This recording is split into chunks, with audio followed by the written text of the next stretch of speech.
Bismillah. Firstly, I just wanted to thank Shaykh Ousama.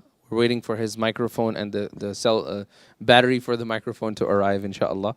I wanted to thank you for taking the invite. I texted the Shaykh upon the request of one of the brothers here, and he said, you know, can we get this person? And I was like, yeah, I know this person. He's like, text him. And I texted him, and he said, when do you want me to come? And that's very rare in like those of you that do any organization for religious events, it's very rare. So Allah subhanahu wa ta'ala always keep you humble, always keep you sincere, Shaykh. You know, and he said, whenever you want me to come and at your khidmah, he's been the least maintenance Shaykh I've had. Can I get a Fiji water that is not room temperature? It must be around 35 to 45 degrees Celsius, and they should be in my room before I arrive. Like we get this type of bouginess, and then we get Shaykh Ousama, who didn't have dinner last night, and he went to the room and he's like, I don't want dinner, I'm good. So may Allah subhanahu wa ta'ala bless you, Shaykh, for your you know, not having dinner with us. Inshallah. So today's topic, who knows the topic? Yes. It is, drum roll. Let's go. Who knows the topic? All of you are here without a topic? Yes. Prophet stories? Definitely not the topic. That's what we always do, yes, yes. What's the topic? Home is Jannah?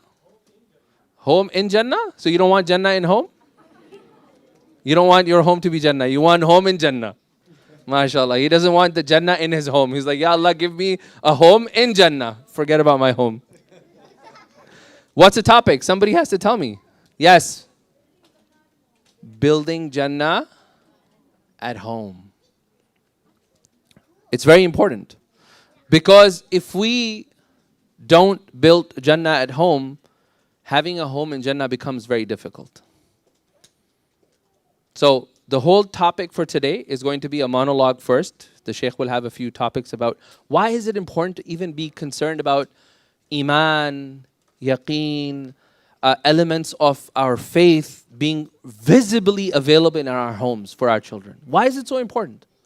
Because they are directly related to your Jannah and my Jannah in Akhirah. So he's going to begin with that, and then I have a set of questions, inshallah. Before we begin, I'll let the audience decide. Do you guys want to start with rapid fire, or do you want to have his monologue and then do a rapid fire? Okay, rapid fire. Show of hands. Rapid fire. MashaAllah. I don't see many enthusiasm for rapid fire here. Okay, one more time. Rapid fire, show of hands. You guys lose. Okay, Shaykh, your monologue about why do you think it is so important for us to at least start having this awareness that if we don't have a Jannah developing environment in our homes, then it becomes very difficult for us to attain Jannah. نحمده ونصلي على رسول الكريم. It's the first step for sure. Rasulullah ﷺ said first and foremost, من كان يؤمن بالله واليوم الآخر فليسعه بيته. When I first read this hadith as an Arab, not too much knowledge, I thought let his house fit him. Yani let him buy a big enough house so he's comfortable. Yeah, but when you read the tafsir, it means basically let him spend most of this time at home. It's you know, coffee shops is not where we belong. If you're not at work or you're not at the masjid or you're not serving the community or not out for da'wah, you should be in your home. So you should build a home such that you feel like you're in paradise. The serenity. What's going to make it feel like paradise? The a'mal. Who has read Surah Al-Baqarah from beginning to end in his home when he first moved in? To kick out any type of jinn. Yeah, from beginning to end in one sitting. Anybody living in a home should do that. You should sit down and read Surah Al-Baqarah from beginning to end.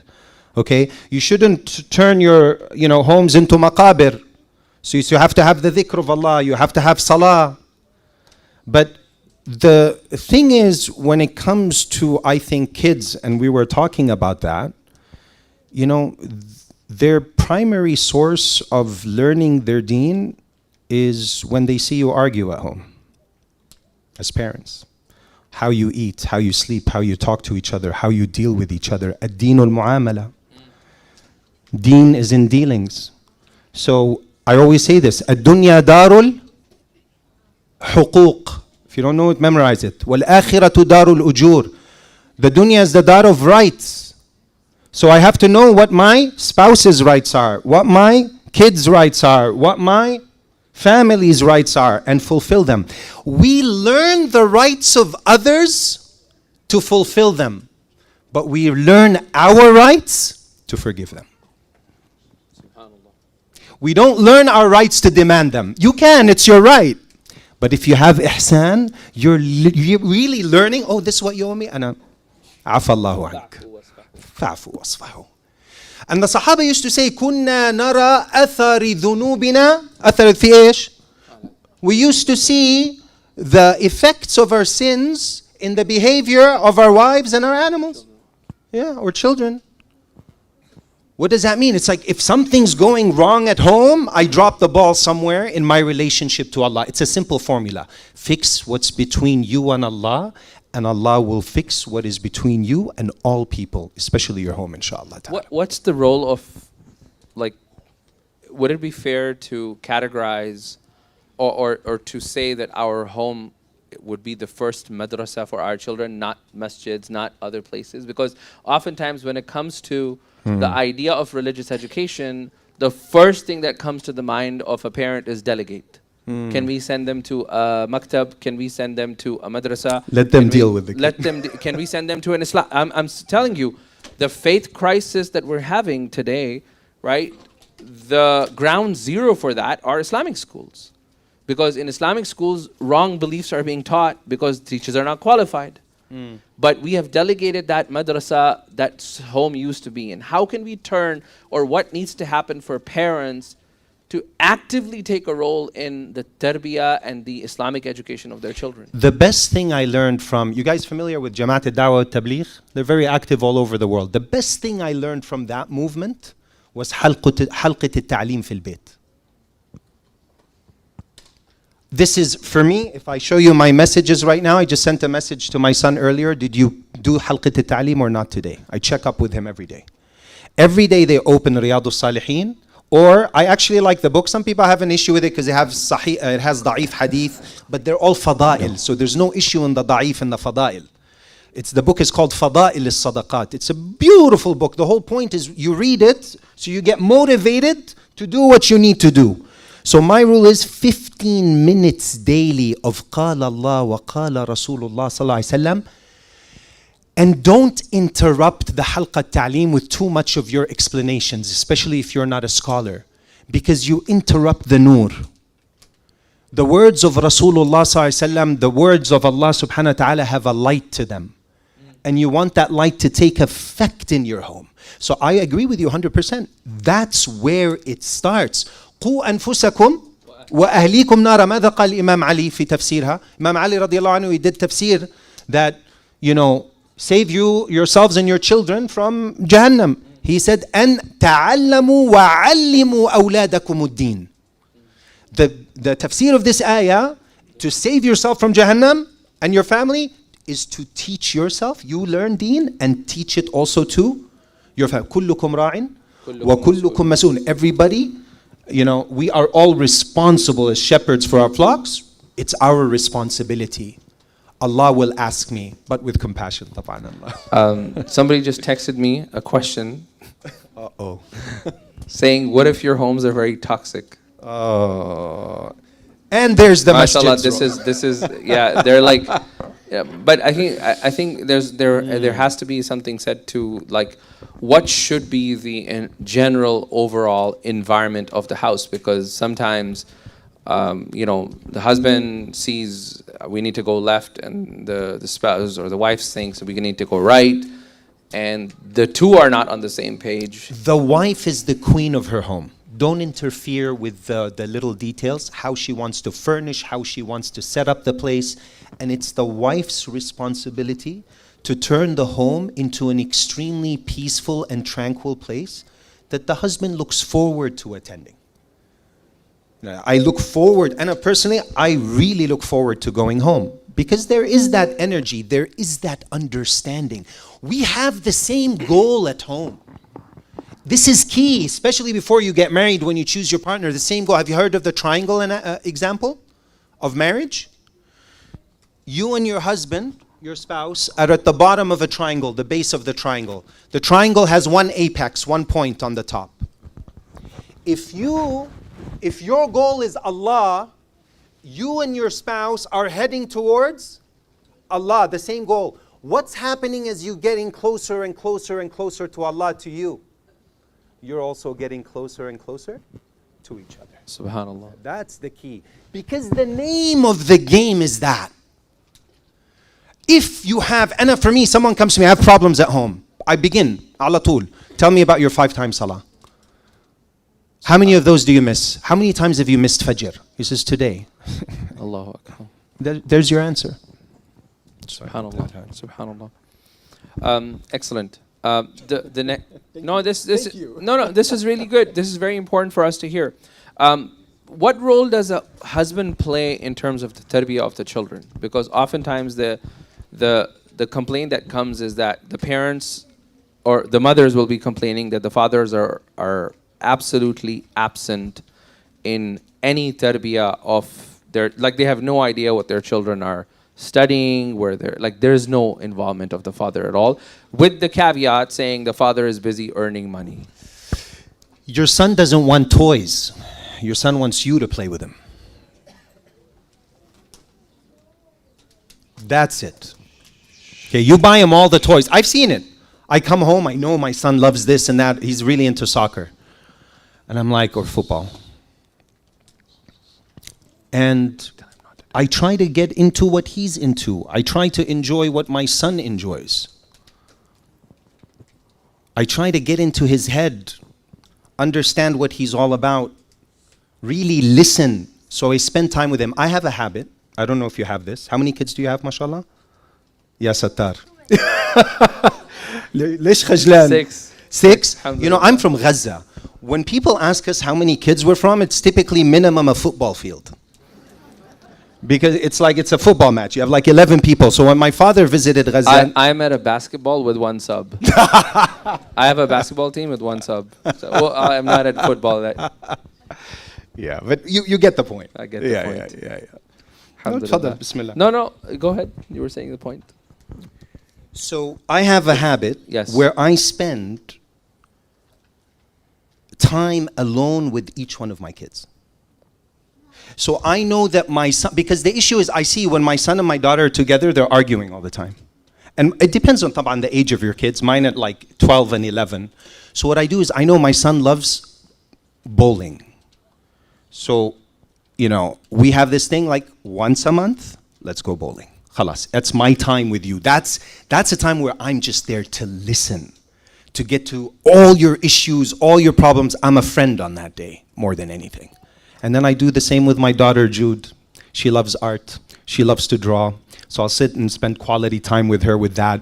She loves to play basketball, so I'll try to put some effort into that. So this whole thing that we don't have time, I don't believe. Because the amount of time we spend scrolling online and on YouTube and binging on Netflix, I'm pretty sure we can squeeze in at least a couple of hours of quality time for your family. Because I want to add to the list. Yeah, please. I want to add to the They want to see a good example of cricket. Cricket? Yeah, what about it? A lot of time is being spent on cricket in Georgia. Oh, is that a thing here? Oh, yeah. Yeah? That is a thing here. But the brothers don't Pakistan's main sport, no? No, like India, one of the most brothers, they're sport? Indian brothers here. Don't do that. No, I'm causing issues here. There's a final that is happening. Somebody was telling me someday coming, India and Pakistan final match after 18 years or something. But Pakistan's gonna win, no? Pakistan's gonna win. Yeah? Allah knows, man.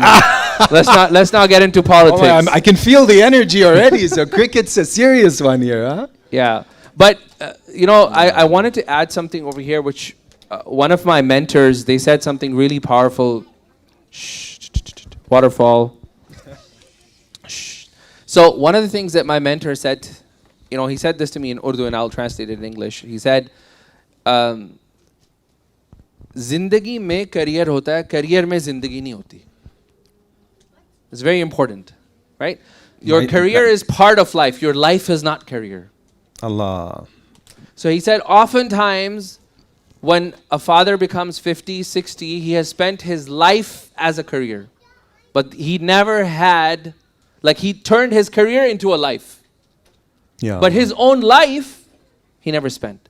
See, career is just one wedge of your entire life. It's not your But life. it becomes the, and then not only that, because the father or the mother are driven by that, then we enforce that pie on our children. So every decision of my child is based on your career is your life. There is nothing outside of that.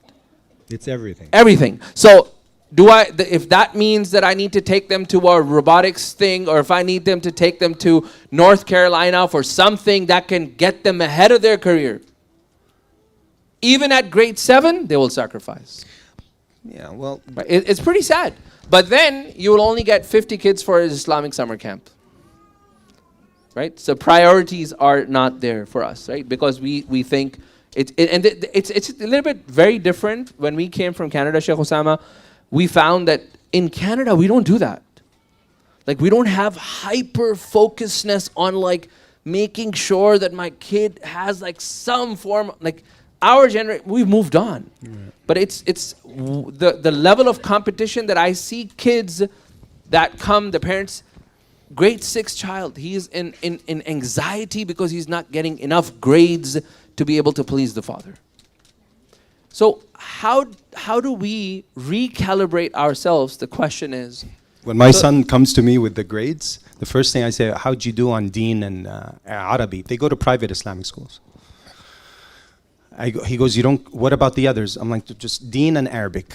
How are those? I know he's smart. He does okay. But the schooling system is going to change with the advent of AI. yeah, that's not even open that door. Yeah. That's a whole new book. You have to think in terms of that. I mean, if we want to talk about building a home in Jannah, your yaqeen that money is everything is going to drive you in that direction. You're going to become very career oriented. That's your main goal. We're not against careers, people. We're not against rizq. We're not against dunya.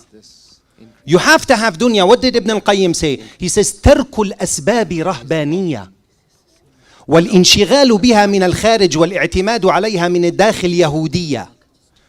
طب والمسلمين وإنفاقها عين الإسلام وَنَفْيُهَا عَيْنُ الْإِيمَانِ. Allah doesn't want us to leave dunya.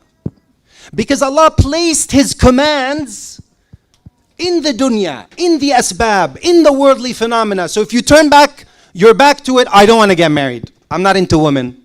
I don't want to get married. طب يا أخي, it's half your deen. طب how are you going to fulfill the hadith of Rasulullah sallallahu alaihi wasallam? The best of you are the best to your wives. خيركم لأهلي خيركم وأنا خيركم لأهلي. So this is a point to consider. Inshallah. So we'll get into the rapid fire, so you guys get to know a little bit of Shaykh Ousama, inshallah. Shaykh, are you ready? Like it's going to take 5 minutes. Rapid fire, you can't think about 5 minutes? I'm really bad at rapid fire because I like to think everything through. Well, you can't think. You can't think. Bismillah. Okay? Ready? No. Bismillah. Too bad. All right, Bismillah. Favorite ayah in the Quran that inspires you? Allahu nuru samawati wal ard. Okay. Favorite seerah story? I'm sorry? Favorite seerah story? Oh man, come on. You want rapid fire on that? Ta'if. Ta'if. Excellent. Mine too, by the way. Yeah, it's the mercy. Coffee or tea? Oh, coffee, man. Come on. Coffee. Like proper coffee. Why are you kids excited about coffee? Not the stuff you guys drink nowadays with the syrup and the milk and the sugar and the half and half and all the different types of. And coffee black with a little bit of cream. That's how I have my coffee. So definitely. Gahwa. Gahwa. Yeah. Next one. Favorite city you have visited? Medina. Mashallah. ما بدها. Okay. Book every Muslim family should read. Excluding the Quran? Excluding the Quran and the Hadith books and stuff, like a book that is written that every man-written book. It could be Hadith collection. No, Imam al-Ghazali's Ihya Ulumuddin. Yeah. Imam Ghazali's. Every family should read. Yeah, but closer, not the youngsters. This should be more to the adults. Okay. Yeah, because it's a bit, yeah. Okay. Sunnah habit that changed your life. Tahajjud. Tahajjud. MashaAllah. It changed. I want to Go say ahead, something. go ahead. I don't want, yeah. There's nothing like it. It's the secret of the believer. It's when you're closest to Allah subhanahu wa ta'ala. It's when all your problems are solved. And it doesn't have to be 2 hours, right? It can be like 15 to begin, to get into the taste of it, 15, 20 minutes. Yeah, sure. Okay. How many? He didn't buy that answer. He's like, whatever. Like, why would you spend the night like 10 minutes with my beloved? Like, Subhanallah. Habibi. حاول معه 10 دقايق. 2 hours. Our Shaykh used to do 4. Subhanallah. Allahumma rasuqna. So, but what I say for the majority, minimum 2 short rak'ahs just to warm you up. It's the sunnah, and then 2 a little bit longer ones. Minimum, high 4. But you know the hack I give about the sajda? Make sure you do that. In every sajda, take your time in tahajjud. Minimum, like my sujood, I don't lift before 3 minutes. When I'm alone. Not in front of people. Not fard salah. I like, when it comes to people, we like to make things very easy. Fast. But when it comes to ourselves, when they asked Imam Abu Hanifa, he gave a fatwa on something, and he said, but they saw him doing the opposite, like he refrained from it, but gave someone permission. He said, هذه فتوايا وهذا تقوايا. He said, that's my fatwa, but that's my taqwa. Allah. Yeah. Sorry, man. I I ruined your rapid fire. No, it's important. It's important. Yeah. Okay. Comfort food after a long day. Like today. Comfort food after a long day. What would you look forward to? Oh, I'm not... Go ahead. Yeah. Comfort food after a long day? I don't eat much, man. I would say, like, comfort food after a long day. And for me, honestly, it's the... I do Greek yogurt with a little maple syrup or quality honey, with some dates, and a little bit of half and half, and granola, like oats. And for me, that's heaven. Like a bowl of that is everything. It comforts me big time. And I have a sweet tooth. I do. I have to control it, but I have a sweet tooth. MashaAllah. Excellent. Shoes or sandals? Honestly, sandals. But my wife yells at me. She's like, if it was up to me, I'd be too comfortable. And she's the one that runs at it. Make sure you take those shoes. Your shirt's not ironed. This is that. That's that. You have to look your best. She keeps me in check with these things. Yeah. Alhamdulillah. But yeah, I'm a sandals guy. I mean, I grew up in Cali, bro. We were in flip-flops on the beach most of the time. Yes. Yeah. Subhanallah. One cultural practice Muslims should drop.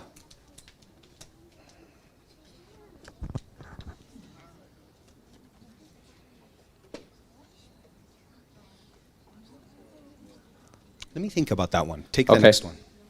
There's so many. It's like... I know where to begin. I'm like, I can start a list. What would yours be? I'm curious. I would be the duality of how we treat boys and girls when it comes to religious practices. Is that really an issue here? Huge. In what sense? Like we overemphasize religion when it's a girl, but we less emphasize. So the guy could be like going out. He can get away with more than the girl. He can get away with a lot more, and then the girls are like really pressured, and it's a big thing here. Yeah. Oh, subhanallah. I'm sorry to hear that. It's a very culture, and it has to do with culture. Right. Yeah, I'm more easygoing with my kids, man. I don't. My wife is the tough one in the family. I keep it quite soft. Yeah. Okay. So the next one is one cultural practice we should keep. So they're two connected. Nothing comes to mind. Next one. Okay. A dua that you make often. What is it? A dua that you make often. Allahumma la tatawafana illa wa anta radin anna. Ameen. I do that. Ameen. It's don't take me until you're pleased with me. Ameen. Because the thing is, my dear respected brothers and sisters, we don't know. It's not about you doing the act. It's about what? Being accepted. The act being accepted. Allah says, "Man jaa bil hasana." Whoever brings his hasana, Shaitan's going to do his utmost to ruin it for you.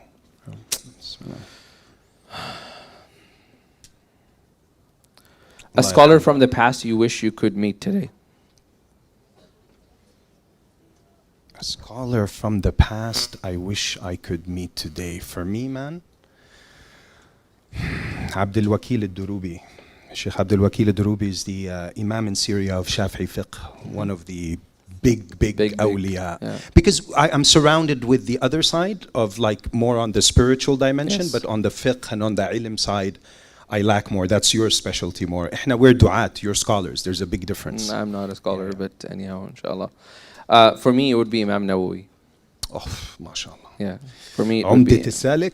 Umdat al-Salik. Yeah. Iddat al-Manasik. Next one. What brings you most joy in family life? When I see my daughter Jude or Maryam or Riyadh smile MashaAllah. in my mashallah. face, yeah, Allah that khaliha pure billah, smile inshallah. just makes May my Allah day. keep them for you, inshallah, and preserve them. Allah yarham. Misconceptions you hear the most often about Islam at home. I should be asking him those rapid fire questions because you're the one dealing with most of the communities. Ask it again. Okay. Misconceptions you hear most often about Islam at home. I don't. Nothing's coming to mind. It's all right. Not at my home, maybe. It's okay. Yeah. Bismillah. What advice would you give to your 20-year-old self? Be careful who you befriend. I had some bad company when I was younger in California. Allah protected me at some point and got me out of that mess. But it's also a blessing that you have that history because you can really relate with a lot of people. In a sense, it's like a blessing in disguise. You don't ask for it, but it enabled me to relate. So be very careful. And I think that's for parents too. You should get involved in knowing who your kids' parents are. This is very, friends are. This is very important. Yeah. What's your advice? Sahib sahib. Naam. That friend will either take them to Jahannam or take them to Jannah. Al-akhillau, what is the verse? الأخلاء يومئذ بعضهم لبعض Adu إلا illa المتقون. al-muttaqin. He says the friends on this day that count themselves as friends are going to be enemies on that day, except those with taqwa. يا ويلتى ليتني لم أتخذ فلانا خليلا لقد أضلني عن الذكر بعد إذ جاءني. Right? That I wish I had not taken that person as my friend because I was already guided and he ruined it after. May Allah protect us. Last question for you. Advice for parents today before we get into the other deeper questions. What general advice would you give to the parents? When it comes to your children specifically, don't take lightly the power of dua as a parent. Yeah. But do it with yaqeen. You know, a lot of parents come to me and they say, I talk to my kid, he doesn't listen to me. Well, yeah, if there are some issues at home, there's a chance that your kid is going to rebel and not really listen to you. What is it that you do when that happens? So you need to, when it comes to my advice for the children, I would say the biggest thing is be the person you want your child to be. SubhanAllah. Be the role model. That's it. Yeah. That's it. And you know this. But maybe we need to hear it time and time again. وَذَكِّرْ فَإِنَّ الذِّكْرَ تَنْفَعُ الْمُؤْمِنِينَ. طيب. Why do many Muslims that we see today end up living a dual life, which means that they're practicing Islam in masjid, but neglecting it completely at work or completely at home? Their iman is weak and they're not making the proper effort of iman and they're in a bad environment of some sorts. And how do we rectify this? You rectify it by being here. This is it. Muslim welfare, wellness. I'm not saying it because, it's your thing. A community center where you can come together and it becomes like the hub for all the a'mal. Your kid is actually looking forward to go there because it's cool and it's fun and they can be close to Allah and then they make friends that are Muslims and they connect with them. This is it. The importance of this, I'll explain to you.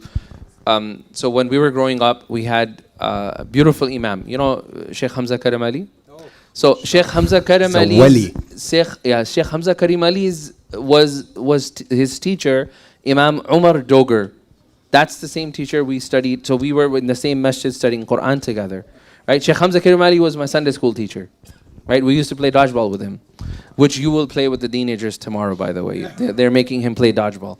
So As long as they don't dunk me in what was that no, thing they we're wanted not, to we're do? not Yeah, doing none of that stuff. That was Please, not that stuff. Yeah. So I want to tell you importance of these community settings.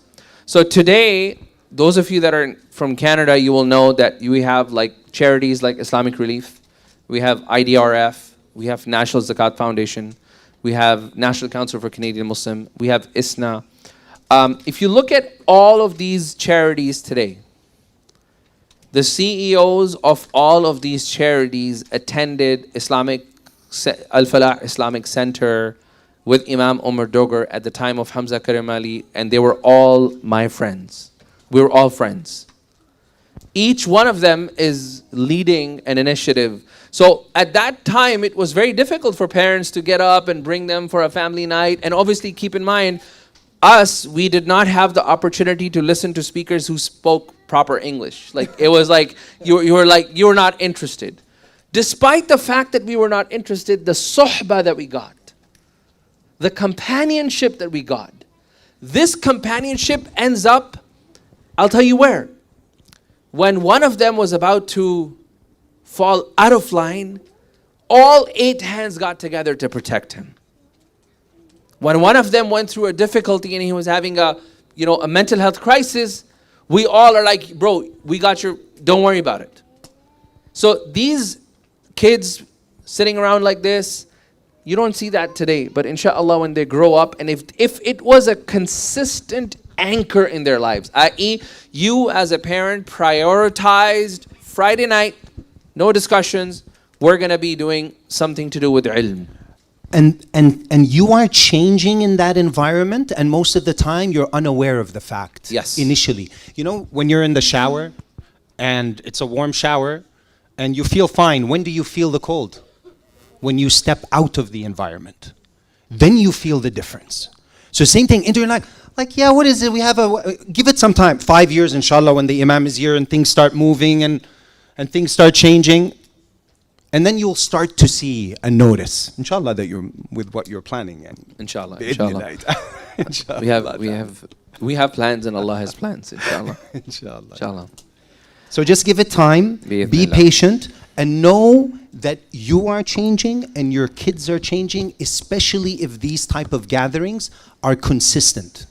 You guys, it's not just like once a month. Like he said, like, you're really, really lucky because he's going to bring the type of people that your kids want to listen to, that you want to listen to.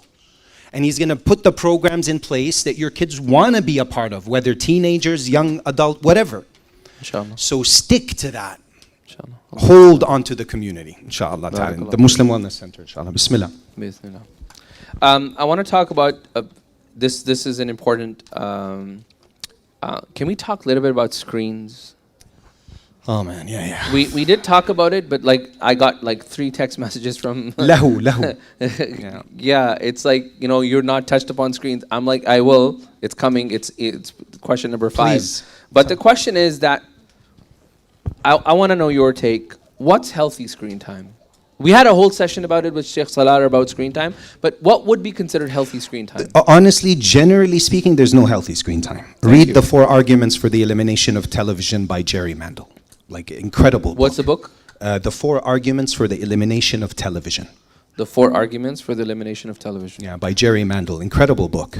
Because he talks about just the effects that you're unaware of. It's not just about the content. It's the rays and the frequency that's being emanated from the TV as well. Which impacts your Which impacts. What happens is you begin to vibrate at a lower frequency, which opens the door for jinn and possession and other problems to happen. But when you read Quran and you do dhikr, what happens? You begin to vibrate at a very high frequency. SubhanAllah. And that is what? That is your shield. SubhanAllah. This is why the wudu is what for the believer?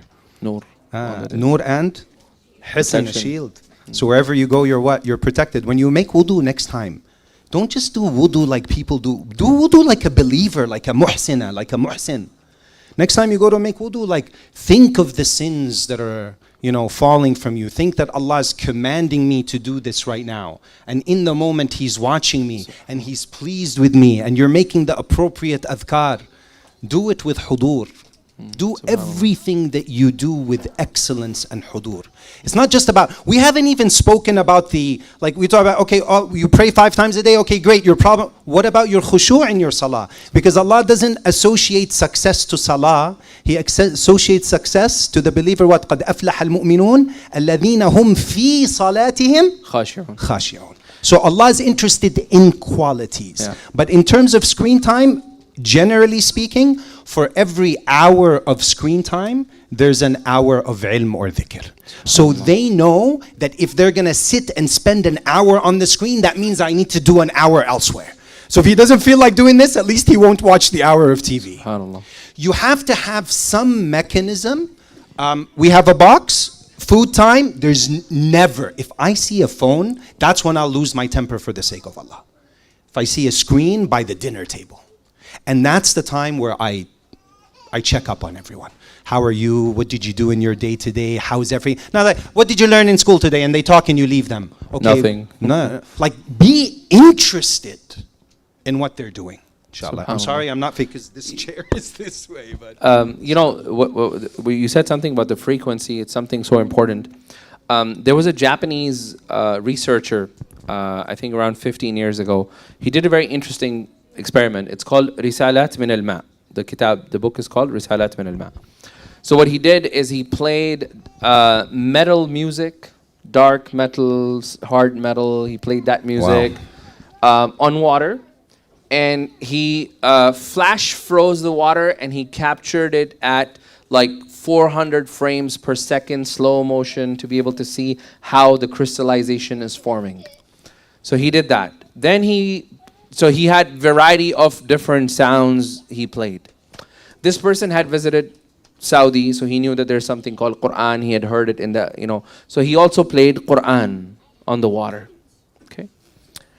And what they found was that when the crystallization forms, you should go and look at these pictures are available online. You will see that the water that Quran was played on, that water transformed into beautiful art. And the water that they had played music on turned into this very demonic looking weird crystal. So the form itself is impacted. Impacting, yeah. By that. By that. Yeah. So imagine this is that tells us that our molecules, our blood, every single thing inside is impacted. It's impacted, right? It is impacted by this thing. And they actually found that when we are in company like this, cells within our bodies, when they are alone, so if a person is left in solitary confinement, what really happens inside is that the cells within the body, they start staying separated from one another. They don't want to hang out with one another. But the minute they are in a company of a human being that is attentive, like what we're sitting and doing this, then there is a special white substance that is released, which we call Noor, by the way. But I'm serious, that allows, and you can actually see the radiance of community on those individuals, right? So it's so important for us to be able to do this, inshallah. I'm taking my daughter, Jude, who's 11. I'm taking her out of school, inshallah, this year to put her into the Hifz program. Inshallah. It's going to take anywhere from 2 to 3 years. This is the importance of Quran. Why? What happens to the Hafiz? Do you know the fadila of one Hafiz in terms of his family? What does he get to do? Someone who's memorized the Quran. Anybody, out loud. Crown on the parents. But did you know that they get to do shafa'ah and intercede on 10 people that Jahannam is incumbent on them? So they're originally going to Jahannam and they interfere. So I'm always like, I have to have at least one of my kids and treat them kindly. And don't, fear is tricky. If your child is scared, he's gonna lie to you.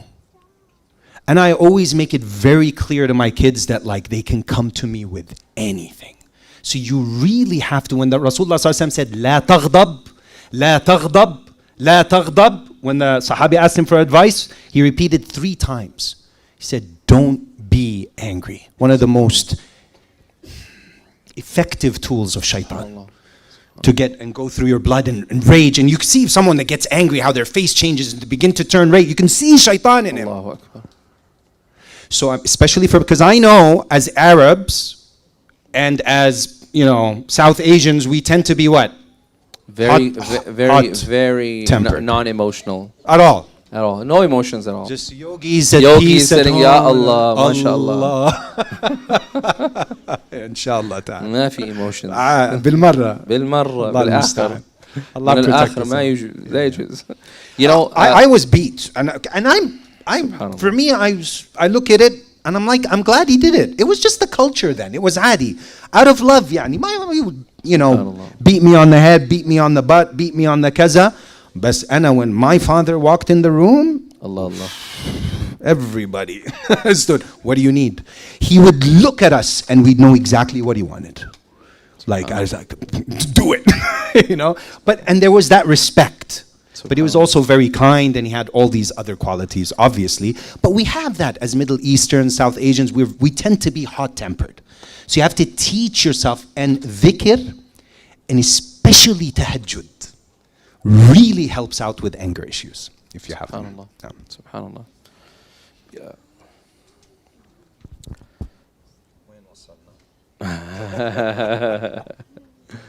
Like we've covered a lot of these things, inshallah. All right, so what we're going to do is we're going to open up the floor for some Q&A, inshallah. Something occurred to me. Do you know the dua of the going to the masjid in the morning? Yeah. It's like, there's a dua of going to the masjid. Such a beautiful dua. Because I love talking about nur. Allahumma ij'al fi qalbi nura. Naam.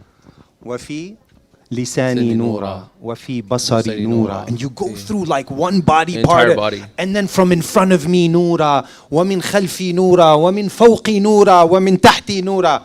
My wife's name's Noura. So I told my wife, I said, I'm always thinking about you, Habibti. First thing in the morning I go, you're everywhere I look, everywhere I turn, there is my Noura. Alhamdulillah. So we'll open it up for Q&A. I need a mic runner. So I need somebody to, actually, you know what? Go ahead, speak. We'll be able to hear you. Yes. Most of us are like, working individuals. Thank you for How to manage the time. Very good. I'm so glad you asked that question. Some of us have jobs and we work, and obviously if you're going to spend 2-3 hours in tahajjud, what's going to happen in the daytime at work? You're going to go to sleep. That's a big no-no. So this is where you have to have the knowledge of fiqh al-awlawiyat. What takes precedence over other? So tahajjud is fard?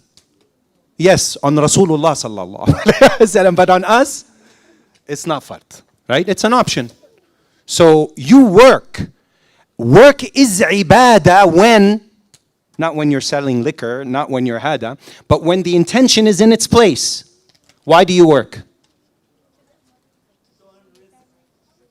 Is that your intention? When you go to, because remember, everything you do, your actions are graded based on your intention. So intentions are very important. You go to work every day, right? So it's very important to nail that intention, because that's like a third of my life. What's your intention when you go to work? I'm not testing you. I want everybody to hear, so we share this. I have this, like, it's easier to memorize. We do what we do because Allah commanded us to.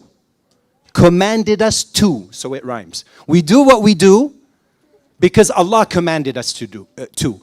Did Allah command you to seek, rizq? And yes, He did. Absolutely. He didn't say run and lose sleep over it. He says, فَامْشُوا فِي مَنَاكِبِهَا. Naam. Akhir is always about rushing and running. وَفِي ذَلِكَ فَلْيَتَنَافَسِ الْمُتَنَافِسُونَ فَفِرُّوا. Firru is used in Arabic to escape. It's usually to escape from. But Allah used in the Arabic language, escape to Allah, to show us the urgency of the matter. So every time you go to work, Ya Allah, you commanded me to work with the intention so I don't have to ask others, so I can support my family. And we have a saying in Arabic, القرش اللي بيحتاجه البيت بيحرم على المسجد. Any Arabs here, by the way? I'm not sure if any under القرش. That's just a cultural saying, but there's a lot of truth to it. Yes. Your wife can't have needs, and you're, mashallah, everybody needy on the street. Al-aqrabuna أولى بالمعروف. The closer to you have a greater right upon you to do that. So now for you, what I would say is, it depends. I mean, I don't have the details. Maybe come see me after the lecture because I like to be specific. He's Canadian, so he can come. Khalas. If you're Canadian, you're mashallah. Yeah, you're exempt. You're- Canadians get no visa entry for Shaykh Ousama, you know? yeah, you're good to go, inshallah. But it's very important to know what intention you're making. Generally speaking, for those type of people, I don't tell them tahajjud. I tell them, pray qiyam. You know the difference between tahajjud and qiyam? What is it? Beautiful. And tahajjud? Thank you. So it's like you sleep and you wake up. What's more rewarding, tahajjud or qiyam? Tahajjud. Why? تتجافى جنوبهم. In a very dry way, they're, lifting their bodies off the bed. It's very difficult. MashaAllah, those people you see in the gym with the big muscles and kaza. But when it comes to fajr, all that strength, he can't lift the blanket. Allahu Akbar. Because to lift the blanket, it's the power of what? This or this? The power of Iman needs to be in place. So inshallah, Allah. for you, just pray 2 or 4 rak'ahs before you sleep. I would say on weekends, hit it. Because for me, I don't have a 9 to 5. Alhamdulillah, this is the blessing from Allah lately. It's my own schedule. So qaylula for me is like fard. I don't sleep much, I'll be honest with you. I think it runs in our family. I do about 3 hours a night, in general. But I replace it with a strong qaylula. Sometimes I might even do 2 qaylulas in a day. Okay? Like today. But there are details, the angels in the details. So. Like today. Like what? Like today. 2 qaylulas. Yeah, 2 I slept, by the way, in that office right before this I didn't talk. know he was like, oh, sorry. I couldn't sleep I'll tell you, I'll be honest with you. Alhamdulillah. Last night, bifadlillah azza wa jal, the whole night I couldn't sleep. I actually made it to bed around 9 a.m. So I prayed my fajr and I sat, for some reason I couldn't sleep. I had things I needed to do and work out and whatnot. And different bed, different environment. When you're used to your things. So I had I slept from 9 to 11. Subhanallah. And since. Alhamdulillah. And so, but that qaylula, do not take lightly the power of, it's not like you have to sleep and go into deep sleep. And for me, sometimes I'm sitting. And it happens, you dip into infinity for 1 second. You can actually do it. Dip into eternity. You can actually do it even at work. Like you can go into your car, put the seat down, half an hour. Yeah. Just close your eyes. Just not in front of your boss. Yeah. Not in front of your boss. Yeah, inshallah. It's qaylula. We'll take another question. Yes.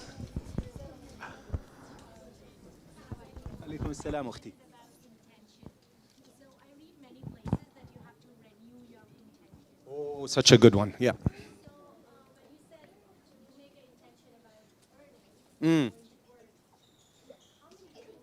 Beautiful. I'm so glad you asked that question. Can you ask it out loud so they... So the sister asked the question that how many times do we have to keep renewing, or is it like a one intention makes it for all intentions, or do I need to continually renew the Make intention? intention before the act. Okay? So before you move on the act, you don't move before you make an is that like you stop and you're like, okay, intention time. My intention is it doesn't work that way. You know what your intention is. You're not weird. Intention time. You're just like, no. Be normal. Like those people with the big tasbihs and they sit in public and they're like this and mashallah all that. هذا خليل البيت. Between you and Allah, you have to have a secret amal. So what's shaitan going to do? He's going to come ruin that intention. So I made an intention before this talk. Ya Allah, let me hear what will benefit me, make me change through this, make me benefit first and foremost, and inshallah put an effect for people to benefit. That's my intention. Now shaitan comes, you say something, he might come and whisper, oh, you see that? They really like that. You're such a big shot. You're such a mashallah, mashallah, mashallah. And he say, no. Ya Allah, you're the creator of my actions. Ya Allah, accept this amal from me. So what we do in the middle, we tajdeedun niyyah, we renew the intention. And at the end of the act, بخواتيمها, what do we do when we finish the act? Istighfar. Istighfar. Why? Yeah, any shortcomings, Ya Allah, that I had, please Alhamdulillah. accept my, forgive me for them. Yeah. Okay. So you're constantly, and by the way, when they asked, what is the science of tazkiyah? Ihsan. They say, huwa ilmul ikhlas. It's the knowledge of ikhlas. So the whole point of our deen is to build sincerity. What's the fastest way to build ikhlas? Who knows? They're directly proportional. If this thing increases, ikhlas increases. No. Who knows? Who knows Surah Al-Ikhlas? Raise your hand if you know Surah Al-Ikhlas. Read the first ayah. قُلْ هُوَ اللَّهُ أَحَدٌ. Most of them we don't know a lot. Some people are like, oh, I don't know the name. Oh, it's قُلْ هُوَ اللَّهُ أَحَدٌ. They know it as قُلْ هُوَ اللَّهُ أَحَدٌ. It's Surah Al-Ikhlas. Okay, now tell me, where is the ayah that talks about ikhlas? Not a single ayah. What is it all talking about? Tawheed. Why? Because if you have yaqeen that Allah is the only doer, will you turn to makhluk?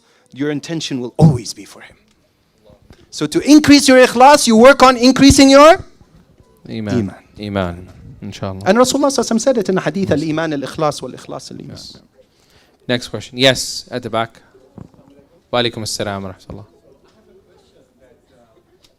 Kids, okay, 1 second. Please listen to uncle. Yes. Okay, can we pay attention? Thank you.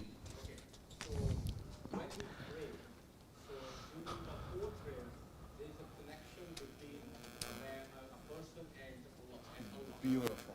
So that is a connection. Until we pray, we have to be connected with Allah in a specific way.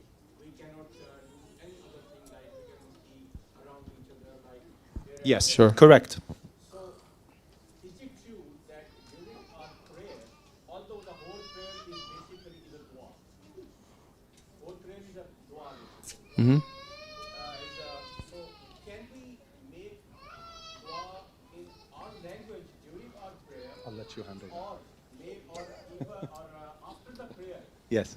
it is compulsory that after the prayer we should make the dua, because when we finish the prayer, Yes. the connection is break. Beautiful, Akhi. I'm going to let a scholar answer that one, inshallah. 'Cause Scholar. it's fiqh. Yes, And, inshallah. Yeah, they call me milkshake.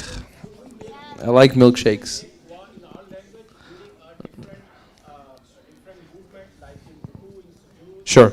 So by majority of the scholars in the salah, you can only make dua in Arabic language. There is some opinion in the Hanafi school that does allow you to make dua in your own language. Not in fard salah, but you can do that in nafil salah. Okay? You are not allowed to do it. So fard salah, absolutely no concession. All four schools of thought, even the Athari, the Salafi school, no, even the Shias, everybody's on the same page. Wow. Fard, yeah, I'm serious. إجماع حقيقي إجماع حقيقي. يعني this is one place where all agree. Salah, 5 daily prayers must all be in Arabic. Second, you are not required to make dua after, but the reason Prophet ﷺ has asked us to do that is because that's where we have gotten the closest to Allah. So when you have, because it's the mi'raj of the believer, it's a journey, right? You journeyed all the way to your beloved, right? And then you get to the door and you're like, Allah Hafiz, Assalamu alaikum. Yeah. Right? They're like, oh, you're not going to have conversation with me? You're not going to talk? He closes the hada, right? Yes. So this mi'raj, this salah was for me to kind of like, if you look at it from a spiritual perspective, transcends me from the infernal realities of this world into a spiritual realm. So when you're there, that spiritual realm, that's the heightened sense of your spirit, and when you ask at that moment, MashaAllah. you're given. How beautiful. I have a little hack for you. How many heavens are there? Allah. Skies. 7. How many ayahs in Surah Al-Fatiha? 7. And we were just told that the Fatiha is the mi'raj. That's how what is mi'raj? You know? Ascension. Ascension. So I like to practice this. With every ayah, I imagine that I am ascending one of the heavens. Allah. One of the skies. Allah. Nice. Very nice. Until we get to the arsh. Allah. You know? And طبعا, I'm not going to get into it. Yeah, let's not go there. Let's not go there. Yeah. They can any of the, yes.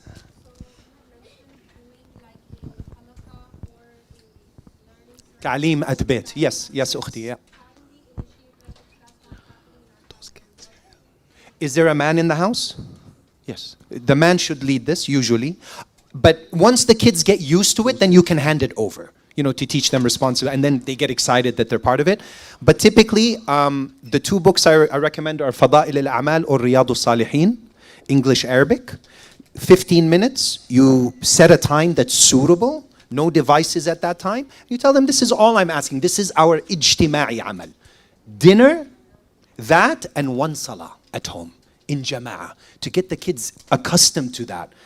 You know, so even if it's a fard salah, even in the Shafi'i madhab, when you get married and you're newlywed, you have permission to stay in your home for how many days? I think it's like 30 days, 30 days. or 40 days or something like that. Just to, why? What's the point? Chilla. The chilla at home. 40 days. You chillin at home. Chilling at home. Yes. So you can teach your wife deen. You're, as a husband. But isn't that so beautiful, right? Like if you really think about it, that the salah, so, you know, he's supposed to be in the masjid, but then the religion comes and says, just in case your wife does not know the deen, we'll give you 40 days to teach her the deen. Right? Like, it's something so beautiful. It is beautiful. Subhanallah. It really is beautiful. You know, so keep these things in. Ameen, ameen, ya Rab. Yes, brother.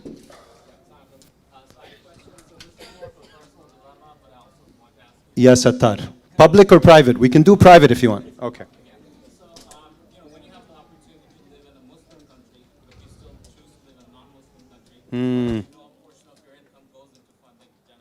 Whatever it is, yeah.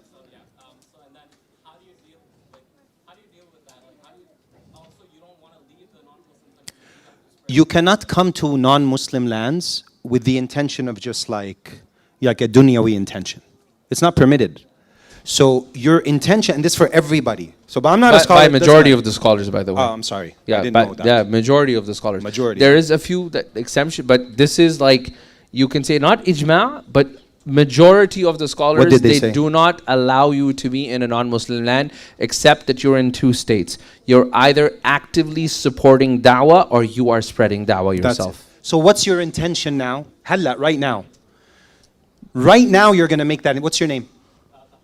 I mean, now you're going to make that intention. Why are you in Alberta, Georgia? Alberta, Georgia.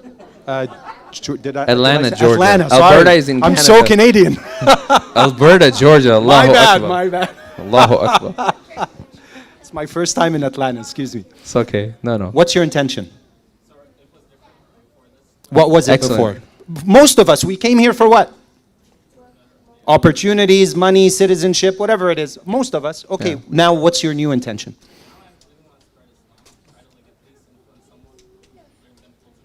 Okay. But can I give you one piece of advice? Whenever you give da'wah to someone, never give da'wah with the intention that you're going to change that person. Give da'wah with the intention to change yourself. If you give someone da'wah with the intention that, like, I can fix this guy, I can change him, then there's a chance Allah might change them but misguide you. But if you give da'wah with that humility, Ya Allah, I don't know anything, I'm just reminding, I need this. I used to say, what should I talk about in my talks? My sheikh used to tell me, see whatever it is you're weak in. Like, Ali, what are you weak in? For example, okay, khushu' and salah. He says, talk about khushu' and salah. My iman is weak, talk about iman. My dhikr is weak, talk about the power of dhikr. Okay? So your new intention is how I can bring 100% deen into my life, and how 100% deen can enter into every Muslim's life in my environment, starting from my family, my neighbors, and out, and to every single person, how they can be saved from Jahannam and enter. If they really knew, Inshallah. the Americans, what we were doing here, they would beg us to stay and never leave. SubhanAllah. If we had the right intentions. Yeah. But we're after the very same thing they're after. Why should they look to us? What do you have that's special? You're also running after dunya.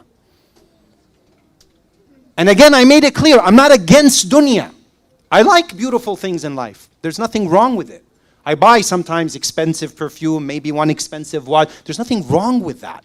Or expensive shoes. You know? I know. I had to throw that in.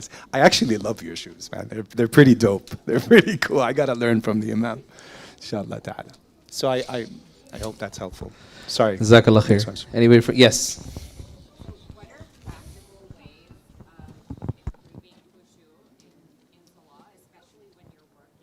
you have your phone? Do you have Quran app in your phone? Okay, pull it out. Open Surah Al-Mu'minun. That's the ayah. Sorry, that's the ayah that talks. The sister's asking, can you give us practical advice about bringing khushu' into salah? Yeah, you can't. You know the example of someone that's like hustling and bustling and drop this person on taekwondo practice and I'm dropping off the kids here and take them from school and go on dinner and we don't have go buy milk and then you go to the masjid and you expect zen all of a sudden. You know what that's like? That's like have you seen those, you know the fans in the ceilings? It's going at full speed. When you go turn it off, does it stop automatically? What does it do? Takes a while. Slows down. So there needs to be that process from going from your like dunyawi this and then you go to the masjid. That's why sunnah is there, by the way. And tahiyyatul masjid, to warm you up for the salah you could never repeat. Get Allah. one chance to get your isha right tonight. Most people leave, they get like maybe 10%, maybe 20%, maybe 30%, but very rarely. Yani even Abu Bakr and Rasulullah, he told him, Abu Bakr, if you could not think of anything during your salah, I'll give you my abaya, my cloak. Rida'i. Rida'i, jazakallah khair. So, Abu Bakr tried it, he prayed too, and Rasulullah said, huh? He said, I thought of the abaya, the rida that you're going to give me during. We're human. The point, so did you open the surah? Right after it, and I'll help you with it, and this is because I really want you to see this, okay? So you can actually look at the verses. I'm going to open Surah, what surah number is Surah Al-Mu'minun? What surah number? 18th chapter, 20. Surah number. Who's that good? No, it's 18th juz. Sorry, I'm getting old. Yeah. Okay. قَدْ أَفْلَحَ الْمُؤْمِنُونَ. Read the verse. She doesn't know. بسم الله الرحمن الرحيم. قَدْ أَفْلَحَ الْمُؤْمِنُونَ الَّذِينَ هُمْ فِي صَلَاتِهِمْ خَاشِعُونَ. Allah's talking about what? Khushu' in salah. Then most people don't realize this. My Shaykh pointed this out to me. Allah gives you the keys to khushu' in salah, all the things He mentions after khushu'. What is Allah talking about? What's the first ayah after khushu'? He says, وَالَّذِينَ هُمْ عَنِ اللَّغْوِ مُعْرِضُونَ. Idle talk that doesn't benefit. What happens if you talk a lot about so many topics? Your mind is filled with chatter. You come to salah, you bring that chatter with you. Idle talk. Oh, what did you see that salad? It was missing this and that. And ghiba and namima is a huge problem in our communities. You don't understand. Like sometimes we're like, oh, zina, astaghfirullah. No, ghiba is worse. And most of us, 90%, even you'll find, people that are on the level of scholars, and I've hung out, it's a very difficult trait to remove. So you have to get in the habit of, I don't talk about people, not even good, not even bad, because shaitan sometimes starts with the good to get you to the, oh, he's such a good person, I love him, mashallah, mukhlisa. But خلاص, هذه but is a huge problem. هذا باب الشيطان البت. The but is باب الشيطان, yeah. Bismillah. you know what's really So, interesting? I'm sorry I didn't finish this. I feel bad. Finish. وَالَّذِينَ هُمْ عَنِ اللَّغْوِ مُعْرِضُونَ. So idle talk. وَالَّذِينَ هُمْ, you pay your zakah. وَالَّذِينَ هُمْ لِفُرُوجِهِمْ حَافِظُونَ. You protect your chastity. إِلَّا عَلَى أَزْوَاجِهِمْ أَوْ مَا مَلَكَتْ أَيْمَانَهُم فَإِنَّهُمْ غَيْرُ مَلُومِينَ فَمَنِ ابْتَغَى وَرَاءَ ذَلِكَ فَأُولَٰئِكَ هُمُ الْعَادُونَ. And then وَالَّذِينَ هُمْ لِأَمَانَاتِهِمْ وَعَهْدِهِمْ راعون. Their trust and you can trust them. They keep their oaths, they keep their promises. وَالَّذِينَ هُمْ عَلَى صَلَوَاتِهِمْ. So the door, all of these things, read the tafsir, what they're talking about. Those that watch over salah, this is why I tell people, they watch over, they protect their salah, their 5 times salah. If you can't, come to salah on time and be present, how do you expect your heart to be with Allah in salah? You can't even make it on time. And you expect to be present? So this is why it's an effort. The hadith, if you pray 40 salah with takbira ula, men. Women, you'll get this inshallah, just pray them at home. Men, 40 salahs with the takbira al-ula in the masjid with the imam, what do you get? What's the reward? Bara'atan. Bara'atan min an-nar wa bara'atan min an-nifaq. No jahannam, no hypocrisy. That's a big deal. that means that it's not an easy process. It takes a lot of mujahada. But it's an ongoing effort. The thing I would tell you is, don't worry so much about the result. Like, do I have khushu'? Allah is going to take you into account on the effort, not the result. So if you die without ever attaining khushu', but you were making an effort, inshallah, Allah will accept this. I want to give you a practical example of khushu', if you don't mind me adding here. You all saw that scene that happened with Macron in New York. He was trying to cross. Trump's motorcade had everything blocked. And he was trying to cross, and then Trump's security guards were there. And Macron is telling the security guard, I'm the president of France. I need to cross. I need to go to the French embassy. And they're like, stand right here. He's like, let me call Trump. He picks up the phone. He's like, hey, Trump, you've blocked all the roads. I'm trying to get to the embassy. It was really interesting to notice, and these were the ayat that I were preparing for my previous dars when that event happened, right? And that point it clicked. What was lacking in that security guard? What did he not understand? He did not have khushu' of Macron. So you get the point? The more we know Allah, the easier the khushu' becomes. Because he didn't understand who this was. He's like, he was some redneck from somewhere. Like, he had no idea who this Macron is. Like, he was like, who are you? Like, he literally talking, who are you? Like, what are you? Just go back, move back. Right? Can you imagine? Like, all of us know Macron's face. This guy did not. And that's the interesting part about khushu', that it is really interesting. And the second part, عَنِ اللَّغْوِ مُعْرِضُونَ. Notice that Allah subhanahu wa ta'ala said, when he says عَنِ اللَّغْوِ مُعْرِضُونَ, in the ayah there is a meaning that the laghw is present, because the act of i'rad, to Beautiful. turn away while the distraction exists. MashaAllah. MashaAllah. Beautiful. So it's not that وَالَّذِينَ هُمْ عَنِ اللَّغْوِ مُقَاطِعُونَ. They cut off distractions. They're able to have a control over that distraction. So they're able to develop that self-discipline of saying, no. It's here, but now I have done i'rad of it. I have chosen. And it is an element of willpower that Allah is referring to. That you're always going to have distractions. But you got to develop the will of power of i'rad, to turn away. And you know what? We all have this willpower when we have a 4 o'clock flight. We develop that willpower very quickly. We can zone into the things we need to do with all the distraction that we have. Or if there's a guest showing up in 2 hours, and sari cheezein in the entire house gets fixed up in 2 hours, right? The ministry of cleaning inspection is about to arrive, and mashallah, entire house, all the distractions get cleared up, right? So it's about focus. It's good to know that also the very purpose of anything is important to clarify. And so I like this concept that the purpose of salah is what?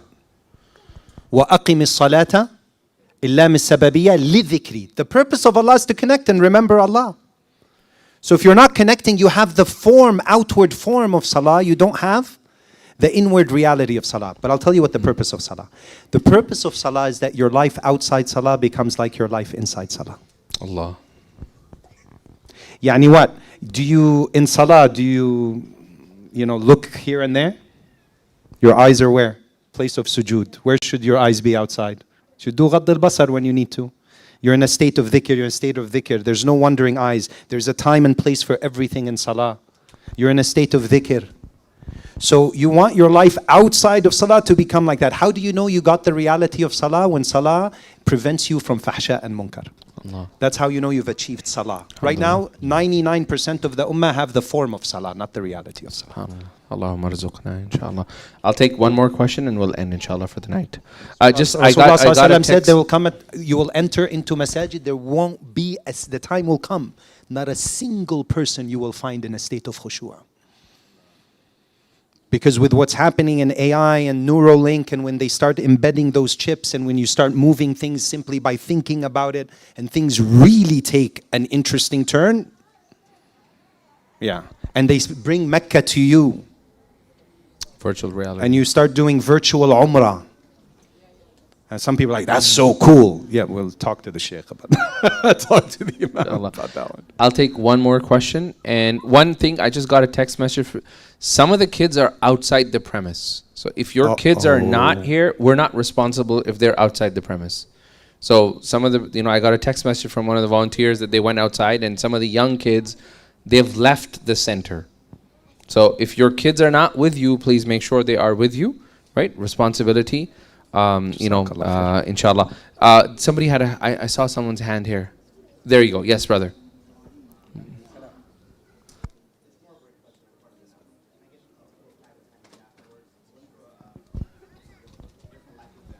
Don't worry. Inshallah. Inshallah. Don't worry.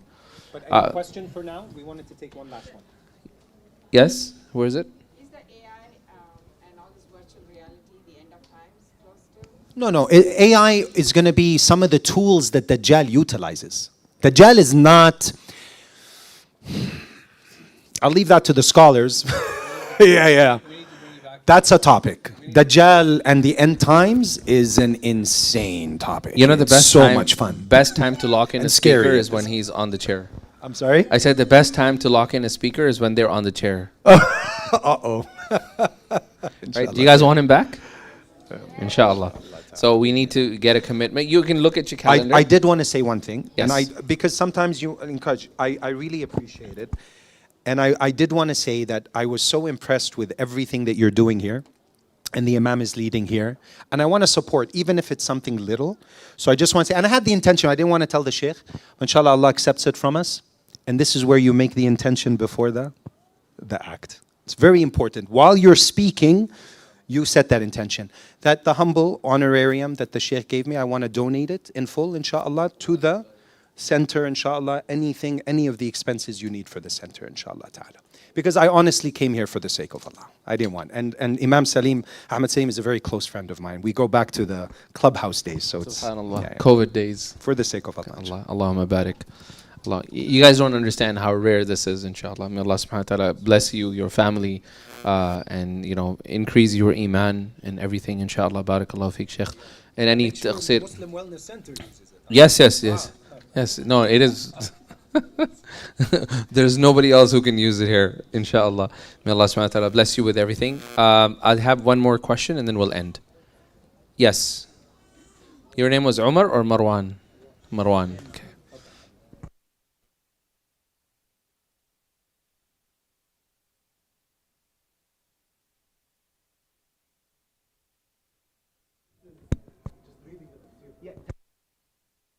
Okay, right here. Tafsir is tafsir. You need to read tafsir. Like I'm launching a new podcast called From the Quran, where I take certain verses of the Quran and I try to extract certain gems from it, because it's an ocean, طبعا, right? So, repeat your question. I'm sorry, I didn't. Beautiful. The correct. So read tafsir, but there's a difference between interpretation and tafsir. Okay? Read the tafsir. Sometimes you could, like I was talking with the Shaykh, he said, I'm reading Surah Al-Kahf and I got these, just these tajalliyat, these ideas that I want to share. Okay, but just make sure, and I'd like the Shaykh to say something about, that you clarify. Like he was just teaching me today, the Shaykh, that when you give an opinion of a scholar, make sure you mention that you don't say it like it's a fact. You say, I'm taking the opinion of that scholar, or I'm taking the opinion that this, and that. Inshallah ta'ala. Because you have to be very careful. It's an important point. You start doing your own tafsir of the Quran, it's a problem. Yeah, it's a big problem. You have to be very careful. And when you read the tafsir of the Quran, I was blessed that I got to sit with Sheikh Ali Hani in Jordan when I was in Jordan. Hay al-Kharabsha to sit. He's one of the top mufassirin. Such a humble man. Had his tahajjud in Ramadan. In Ramadan, he does khatma every day. He's a hafiz. He's incredible. Like the noor on his face, the way he is next level. So be careful of that. But tadabbur, tadabbur comes from the root word dubur, which means behind. So you're kind of trying to see like al-ab'ad of the ayat. It's like, what's Allah getting at here? What's behind the scenes that I'm not seeing here? That's more contemplation and tadabbur. أَفَلَا يَتَدَبَّرُونَ. But to come and say, I have to be a scholar to read the tafsir of the Quran or to understand the Quran. No, we're not saying that. But take a path, sign up for a course, ask the Imam where I can. I think this is a very good idea to have tafsir from the beginning to the end of the Quran at some point. No, so to have that program. We in are place. doing Quranic stories. Beautiful. So we just finished Adam alayhi salam and Habil and Qabil, and our next week, the first week of October we don't have anything, but then 4 weeks. So we're gonna get 4 Fridays. Okay. So we have 4 Fridays. We're doing the story of Nuh alayhi salam from the Quran, where we do extrapolation of tadabburat and everything from ayats from the Quran. So inshallah, I wanna just answer this, and I'll end with this with tadabbur. So tadabbur, as the Shaykh said, means ma wara as-sutur. What is behind what is not told. So, and sometimes I think it's really important for us to do a practical example, right? So the ayah that he said, أَفَلَا يَتَدَبَّرُونَ الْقُرْآنَ أَمْ عَلَىٰ قُلُوبٍ أَقْفَالُهَا. What's the obvious meaning? Do they not ponder upon the Quran, or is it that their hearts are locked up? Okay? Tadabbur is to learn. What did we learn about the hearts here? What quality did we learn about the hearts here? They're closed, but then if they're closed, what else can happen? They could be open. So tadabbur is like you're reading, oh my God, the hearts can be locked up. What are the things, Ya Allah, I need to do to have my heart opened up? Okay? أَفَلَا يَتَدَبَّرُونَ الْقُرْآنَ. When a CEO of a company asks a question, is it an important question? When he's walking in the hallway, he's like, hey, by the way, whatever happened to that thing? Do you think it's an important question? If a CEO of a big company asks a question to you, is that an important question or not? It's not a trick question, guys. Like, they are like, I don't know, I'm going to get fired. No, you'll be fine. You'll have your jobs. Absolutely. The CEO of the company is asking. So what about the Khaliq of this creation? And when he's asking a question, what does that tell us about the position of tadabbur? That it's something very important to Allah subhanahu wa ta'ala. He's asking a question in the future, like preemptive. He's like, do they not ponder upon the Quran? Then what does it tell us about our natural disposition of human beings? Are we going to be tadabbur, or are we going to be like, tadabbur? Allah is asking this question. He knew that we're not going to get involved in this thing, because it requires you to sit and look at the ayah and contemplate. Right? أَفَلَا يَتَدَبَّرُونَ الْقُرْآنَ. The word يَتَدَبَّرُون, it's a plural. It's not singular. Tadabbur is what? This is what we're doing here. When you come and attend Quranic stories, collectively we all are, it's a communal event. Allah wants as a community to come together and do this. All of that we extrapolate without insinuating anything new. You take it directly from the text of that ayah. And that is the act of tadabbur. Tafsir is the act of when the Shaykh said, for example, lahu. The word lahu, mufassirun have said there are 5 meanings of lahu in tafsir. Lahu is shirk, number 1. The greatest lahu that a person can be involved in is shirk. Number 2 is kullu batilin. Every type of batil. Number 3, kullu ma yulhika anillah. Everything that will distract you. I don't remember number 4 and 5 off the top of my head. But I remember reading it that there were 5 things about it. So these are the things that are tafasir. These tafasirs, you can't come today and say for laghu, I think laghu is iPhone. No, I'm sorry, that doesn't count. You can say one of the forms of laghu today has become iPhone, but you can't say the ma'na of this ayah, laghu means iPhone. Because the 5 opinions from the first 3 generations have been confirmed to us. And we don't go out of these 5. Within the 5 is our tadabbur. Is that clear? And I've seen someone say that, like actually equate lahu with binging. He said it means binging. I said, are you sure it doesn't mean binging Netflix? Maybe that's the tafsir. 1400 years. Yeah. Khair, inshallah.